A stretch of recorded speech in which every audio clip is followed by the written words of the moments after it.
الحمد لله رب العالمين والعاقبة للمتقين والصلاة والسلام على سيد الأنبياء والمرسلين نبينا محمد وعلى آله وصحبه أجمعين أما بعد. محترم حاضرین اکرام، گزشتہ 2 درس میں ہم نے نماز کے طریقے کے کچھ اہم پوائنٹ دیکھے تھے اور سنے تھے.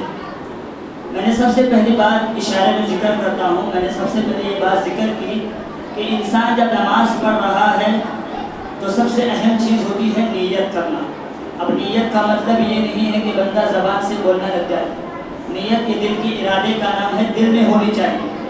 اور نیت یہ بھی ہونی چاہیے کہ جو میں نماز پڑھ رہا ہوں لوگوں کو دکھانے کے لیے نہیں، لوگوں کو بتانے کے لیے نہیں، میری نماز صرف اور صرف اللہ کی رضا کے لیے، اللہ کو خوش کرنے کے لیے ہے. دوسری اہم بات جو میں نے آپ لوگوں کے سامنے ذکر کی تھی کہ جب ہم نماز کے لیے کھڑے ہو تو سب سے اہم چیز یہ ہوتی ہے کہ بندہ کھڑا کس طرح ہو.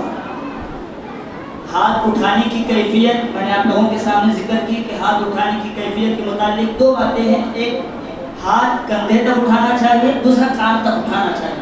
اب بندہ کان کو ہاتھ لگائے، کان کو پکڑے، یہ سنت سے ثابت نہیں ہے.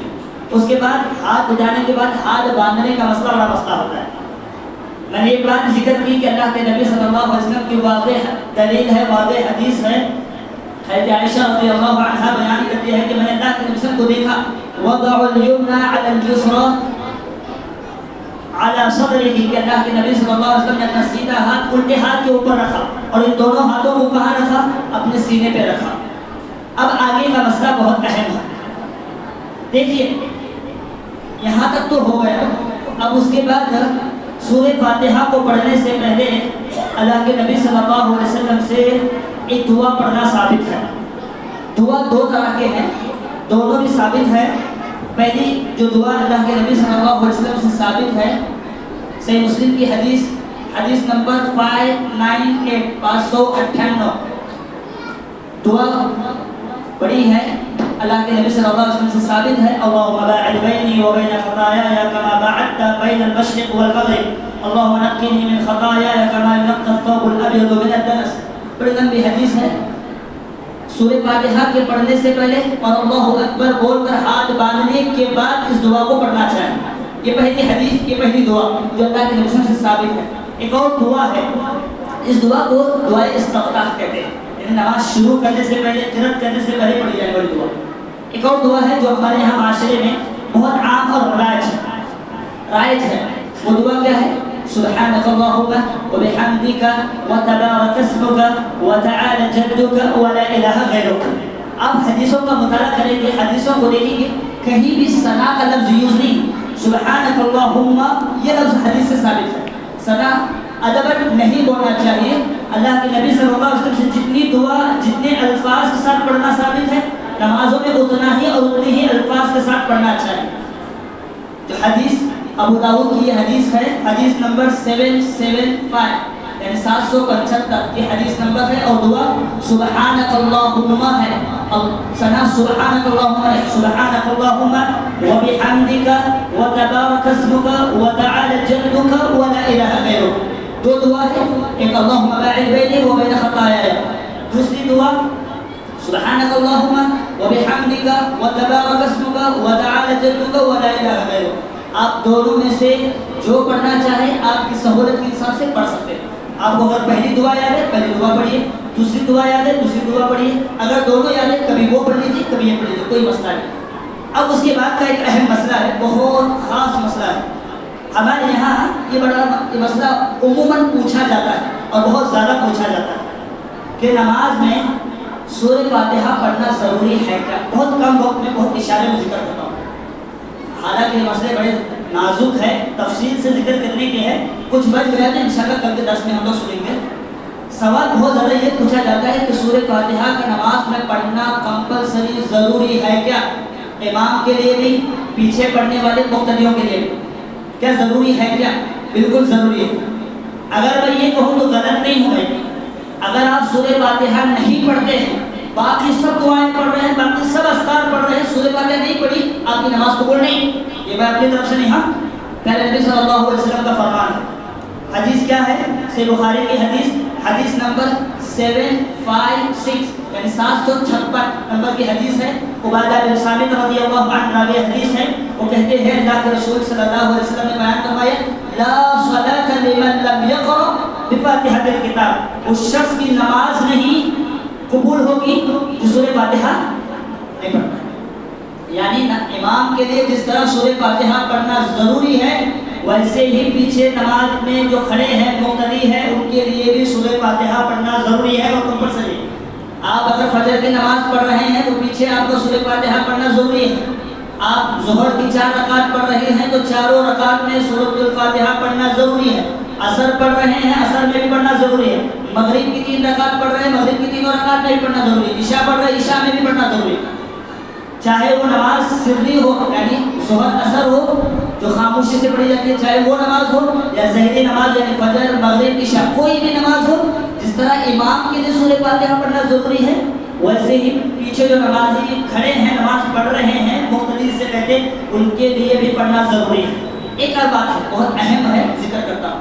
ہمارے یہاں عموماً ہوتا ہے، کیا ہوتا ہے، امام کے ساتھ سورہ فاتحہ پڑھ لیتے ہیں، بعض لوگ پڑھتے ہیں ماشاءاللہ اور پڑھنا بھی چاہیے کیوں نماز کے قبول ہونے کی شرط ہے، لیکن ایک چیز بہت غلط ہے، سورہ فاتحہ پڑھ رہے ہیں پیچھے امام کے پیچھے زور سے پڑھتے ہیں۔ اب جیسے اگر خدا نہ خواستہ امام صاحب پڑھ رہے الحمدللہ رب العالمین، پیچھے بھی بعض میں سے کوئی لوگ ذرا زور سے بول دیتے ہیں الحمدللہ رب العالمین، یہ ادب درست نہیں ہے، یہ ادب درست نہیں ہے۔ اس کی دلیل بھی میں آپ لوگوں کے سامنے دے دیتا ہوں، چاہے وہ سورہ فاتحہ ہو یا قرآن کی کوئی بھی آیت ہو، آپ کو صرف اپنے من میں پڑھنا ہے۔ سورہ فاتحہ ہے تو آپ کے من میں پڑھنا ہے، اور اگر قرآن کی کوئی آیت ہے تو آپ کو پڑھنا ہی نہیں۔ اگر میں سمجھ لیجیے قل هو اللہ احد کا سورہ پڑھ رہا ہوں، آپ میں سے ہر کسی کو یہ سورہ یاد ہے، اب میں اگر قل هو اللہ احد کا سورہ پڑھ رہا ہوں تو آپ پیچھے پڑھ رہے ہیں قل هو اللہ احد، میرے پڑھنے کے بعد زور سے پڑھ رہے ہیں، تو یہ ادب درست نہیں ہے۔ کیوں؟ پہلے نبی صلی اللہ علیہ وسلم کا فرمان ہے، کیا فرمان ہے؟ جو روایت میں ذکر کر رہا ہوں ابو داؤد کی یہ حدیث ہے، حدیث نمبر 823 یعنی 823 نمبر کی یہ حدیث ہے۔ اللہ کے رسول صلی اللہ علیہ وسلم نے بیان فرمایا کہ امام کے پیچھے مقتدیوں کے لیے صرف اور صرف سورہ فاتحہ پڑھنا ہے، وہ بھی خاموشی سے پڑھنا ہے، اس کے علاوہ کوئی آیت کی تلاوت نہیں کرنی ہے۔ آپ کو اگر کوئی سورہ یاد بھی ہے، امام صاحب جو پڑھا رہے ہیں آپ کو یاد بھی ہے، آپ کو پڑھنا نہیں ہے، آپ کو غور سے سننا ہے، جیسا کہ قرآن کہتا ہے، رب العالمین کہتے ہیں وَإِذَا قَرَأْتَ الْقُرْآنَ فَاسْتَمِعُوا لَهُ وَأَنصِتُوا لَعَلَّكُمْ تُرْحَمُونَ، جب تمہارے سامنے قرآن مجید کی آیتیں پڑھی جائیں غور سے سنو، وَأَنصِتُوا، ان آیتوں کو سن کر نصیحت حاصل کرو۔ کیوں سنو گے غور سے، نصیحت حاصل کرو گے، کیا ہوگا؟ لَعَلَّكُمْ تُفْلِحُونَ، لَعَلَّكُمْ تُرْحَمُونَ، اللہ تمہارے اوپر رحم کرے۔ اگر میں اور آپ یہ چاہتے ہیں کہ اللہ رب العالمین میرے اور آپ پر اپنی رحمتیں نازل کرے، قرآن کی جب بھی آیت کریمہ تلاوت ہو رہی ہو، قرآن مجید پڑھا جا رہا ہو، غور سے سننا چاہیے، پڑھنا نہیں چاہیے۔ قرآن مجید پڑھی جا رہی ہے، آوازیں نہیں کرنا چاہیے، ادب درست نہیں۔ ایک اور چیز ہے، سورہ فاتحہ بہت اہم سورت ہے، بہت اشارے میں، بہت وقت میں۔ ایک بات ہے، بس بتا کے بات میں ختم کریں، آپ لوگوں نے یہ کئی مرتبہ سنا بھی ہوگا، سورہ فاتحہ صرف سورہ نہیں ہے، سورہ فاتحہ کے کئی نام ہیں۔ ایک نام کیا ہے؟ سورہ شفا۔ اسے پڑھ کر جو بندہ اپنے اوپر دم کر لے، پھونک لے، جو بھی بیماری ہو، جو بھی وہ رحمت ہو، اللہ وہ بیماری دور کرے۔ آپ اگر زہریلا جانور نے کاٹ لیا، اگر آپ کا اتنا یقین اور اعتماد کے ساتھ آپ پڑھ رہے ہیں، یقین کریں اللہ آپ کو شفا دے۔ آپ اگر کسی کو پاگل پن کا مرض ہے، جادو ہے، یا اس جیسی اور بھی بہت ساری بیماریاں لگی ہوئی ہیں، آپ سورہ فاتحہ کو یقین اور اعتماد کے ساتھ پڑھیے کہ اللہ کے نبی نے کہا ہے پڑھیں گے شفا ملے گی، اس یقین اور اعتماد کے ساتھ پڑھیں گے اللہ بیماریوں سے دور کر دے۔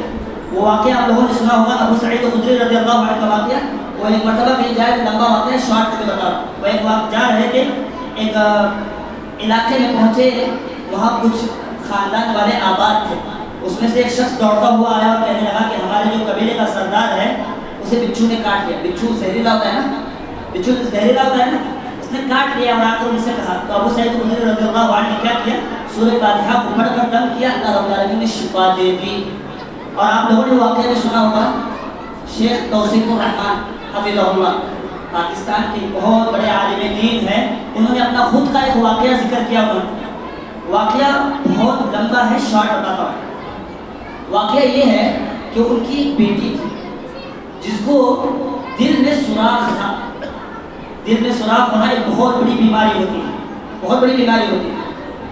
طبیعت کب خراب ہو جائے، کب انسان کا انتقال ہو جائے پتہ نہیں چلتا، کیونکہ ہارٹ پہ سوراخ ہونا ایک بہت نازک بات ہے۔ وہ کہتے ہیں کہ میری بیٹی کے ہارٹ پہ سوراخ تھا، ڈاکٹروں نے کہا آپریشن کرنا پڑے گا۔ پھر وہ خود کہتے ہیں کہ میری بیٹی کو چند مہینوں کے لیے ہاسپٹل میں رکھا گیا، اور جب بھی میں اپنی بیٹی کو ہاسپٹل میں ملنے جاتا اس کے پاس بیٹھ کر قرآن مجید پڑھا کرتا تھا۔ چند دنوں کے بعد میرا ارادہ ہوا کہ واپس سے اور ایک بار کیا کریں گے، چیک کر لیں گے ہارٹ میں سوراخ ہے کیا نہیں، بڑے بڑے میڈیکل ٹیسٹ کرا لیں گے۔ جب دوبارہ میڈیکل ٹیسٹ کرایا گیا، وہ خود کہتے ہیں، انہوں نے لائیو کانفرنس میں بتایا، وہ کہتے ہیں میرا یقین تھا اللہ کی ذات میں، اور ویسا ہی ہوا۔ کیا ہوا؟ جو ہارٹ پہ سوراخ تھا وہ سوراخ ختم ہوا۔ ذرا سوچیے تو صحیح، ذرا غور تو کیجیے، اتنا یقین، اتنا اعتماد ہمارے اندر ہے۔ آج ہمارے یہاں، میری بات کا غلط مطلب مت لینا آپ لوگ، ہمارے یہاں کیا ہوتا ہے، جب بھی بچہ بیمار ہو جائے، نظر بد کا شکار ہو جائے، بخار آ جائے، رونے لگ جائے، چلانے لگ جائے، چڑچڑاپن ہو جائے، بوٹل لے لیے امام صاحب کے پاس آ گئے۔ مجھے بتائیے کیا ہم اپنے والد ہونے کا، ماں ہونے کے، باپ ہونے کا حق ادا کر رہے ہیں کہ ہمیں سورہ فاتحہ بھی یاد نہیں، کم از کم اپنے بچے کو پڑھ کر سکیں؟ اتنا بھی یاد نہیں ہے ہمیں، اتنا بھی یاد نہیں ہے، تو پھر ہمارے ماں باپ ہونے پر افسوس ہے، ہمارے ماں باپ ہونے پر افسوس ہے۔ لہٰذا مجھے اور آپ کو چاہیے، میں نے آپ لوگوں کے سامنے نماز کا طریقہ بھی یہ بات ذکر کی اور یہ بات بھی ذکر کی، لہٰذا مجھے اور آپ کو چاہیے جتنی باتیں میں نے ذکر کی، اللہ مجھے بھی عمل کرنے کی توفیق دے، آپ لوگوں کو بھی توفیق دے۔ انشاءاللہ کل کے درس میں ہم یہ جانیں گے کہ سورہ فاتحہ پڑھنے کے بعد آمین کو زور سے بولنا جائز ہے یا سلو بولنا جائز ہے، انشاءاللہ کل کے درس میں ہم یہ جانیں گے۔ اللہ سے دعا ہے اللہ رب العالمین مجھے اور آپ کو جتنی باتیں میں نے آپ لوگوں کے سامنے ذکر کی ہے، اللہ مجھے بھی عمل کرنے کی توفیق دے، آپ لوگوں کو بھی توفیق دے، آمین۔ وآخر دعواہم الحمدللہ رب العالمین۔